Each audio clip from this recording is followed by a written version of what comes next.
તો આપણે થતું હશે તુલસી ગાબાર્ડ કે જે આટલું મોટું નામ છે, વારંવાર અમેરિકાની રાજનીતિમાં તેને લઈને ખળભળાટ કેમ જોવા મળી રહ્યો છે?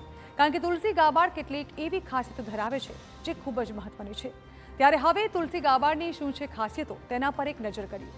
તેઓ એક હિન્દુ હતા, હિન્દુ તેઓની ઓળખ છે અને તેઓ તુલસી અમેરિકાની પ્રથમ હિન્દુ સાંસદ પણ રહી ચૂક્યા છે। હવે તેઓના રાજીનામાથી એક તરફ રાજકીય દબાણ કે પછી પરિવારને પ્રાથમિકતા તેવા સવાલ થઈ રહ્યા છે। તેઓ અમેરિકાના પ્રથમ હિન્દુ સાંસદ તરીકેની જવાબદારી નિભાવતા ટ્રમ્પના વિશ્વાસુ છે। ટ્રમ્પ સરકારે તેમને ડીએનઆઈ જેવી ટોચની જવાબદારી પણ સોંપી હતી અને તેઓએ અનેક મહત્વની ભૂમિકા તેમાં ભજવી હતી। તેઓ ઇરાક યુદ્ધમાં પણ સેવા આપી ચૂકેલા લેફ્ટનન્ટ કર્નલ છે। સૈનિક પૃષ્ઠભૂમિ ધરાવતા પણ તેઓ રહી ચૂક્યા છે। સાથે જ રાજકીય ફેરફારની વાત કરવામાં આવે તો 2022માં ડેમોક્રેટિક પાર્ટી છોડીને તેઓ રિપબ્લિકન તરફ વળ્યા અને હવે તેઓ અહીંથી પણ રાજીનામું આપી દીધું છે।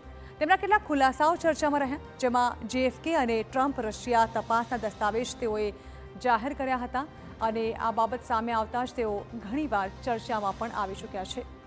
સાથે જો ભારત જોડાણની વાત કરવામાં આવે તો ભગવદ્ ગીતાનો ખુલ્લેઆમ ઉલ્લેખ અને ભારતીય સંસ્કૃતિ પ્રત્યે તેઓને એક અનોખો લગાવ પણ હતો। ભગવદ્ ગીતાનો તેઓ ખુલ્લેઆમ પોતાના સંબોધનમાં ઉલ્લેખ પણ કરતા જોવા મળ્યા હતા અને ભારતીય સંસ્કૃતિ પ્રત્યે તેઓને અલગથી લગાવ હતો। તેમના માટે પરિવાર પ્રથમ હોવાનું લાગી રહ્યું છે, કારણ કે તેઓએ જે પ્રકારે રાજીનામું આપ્યું છે તેઓએ કારણ દર્શાવ્યું છે। પતિની કેન્સરની સારવાર માટે તેઓએ આ પદ છોડવાનો નિર્ણય કર્યો છે। તેઓ પોતાના પતિની આ અંતિમ ઘડીમાં અને આ મુશ્કેલ સમયમાં પોતાના પતિની સાથે રહેવા માંગતા હોવાની તેઓએ વાત કરી છે।